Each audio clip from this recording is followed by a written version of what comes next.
প্রধান উপদেষ্টা আমার সাথে এ পর্যন্ত 5 থেকে 6 বার মিটিং করেছে। আমি বলেছি, স্যার আমরা কিছু চাই না, আমরা খালি চাই যে আমার ছেলেদের বিচার। মহল থেকে আমাদেরকে ফোন করে আমরা ছেড়ে দিতে বাধ্য। আমরা বলেছি, স্যার কে উচ্চ মহলে প্রধান উপদেষ্টার ছাড়া তো বাংলাদেশে কোনো আর পদ নাই, এবং বিচারের জন্য আসিফ নজরুলই তো ছিল আইন উপদেষ্টা, কিন্তু আমাদের কথা শুনে নাই। আমরা অনেক মনের ব্যথা দুঃখ নিয়ে আজকে আমরা রাজপথে এই বিচারের জন্য বহুতবার আমরা মিটিং করেছি, তাদের সাথে বসিয়েছি।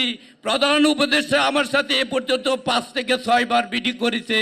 আমি বলেছি, স্যার আমরা কিছু চাই না, আমরা খালি চাই যে আমার ছেলেদের বিচার, যারা অপরাধ করছে তাদেরকে যেন বিচারের কাঠগড়ায় দাঁড়ানো হয়। কিন্তু তারা আমাদের কথা রাখে নাই।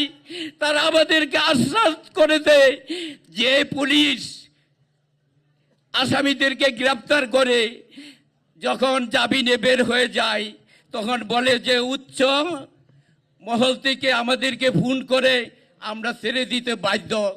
আমরা বলেছি, স্যার কে উচ্চ মহলে প্রধান উপদেষ্টার ছাড়া তো বাংলাদেশে কোনো আর পদ নাই, এবং বিচারের জন্য আসিফ নজরুলই তো ছিল আইন উপদেষ্টা, কিন্তু আমাদের কথা শুনে নাই। আমরা এখনো পর্যন্ত দাঁড়ে দাঁড়ে ঘুরছি। আমি দোয়া করি, বিশ্বাস করি যে যদি বিএনপি সরকার ক্ষমতা আসে তাহলে যেন আমাদের বিচারটা পাই। স্যার আমাদের মনের যে দুঃখ, যে আগুন, যে যে যারা কেউ বুঝবে না, আপনি স্যার বুঝতে পারবেন। আপনার বাবা হারিয়েছেন, আপনার ভাই হারিয়েছেন, আপনার মাকে হারিয়েছেন, আপনি বুঝবেন যে আমাদের কত কষ্ট, আমাদের কত দুঃখ। প্রতিটা শহীদ পরিবার যখন রাত্রেবেলা ঘুমাইতে যায় তখন বুঝতে পারে যে ছেলের বেদনা, কত দুঃখ, কত কষ্ট স্যার।